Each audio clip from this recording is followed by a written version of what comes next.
אנחנו נמצאים במעיליה, בית גדול מאוד של לקוח יקר שלנו. שלום לך. היי, מה שלומך? יש לך איזה מילה להגיד על הבלוק האדום, על הבנייה, על החוויה? הבלוק האדום, אני חושב,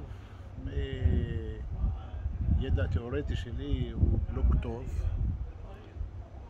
לבידוד וחום וקור ורטיבות, הוא מהטובים ביותר.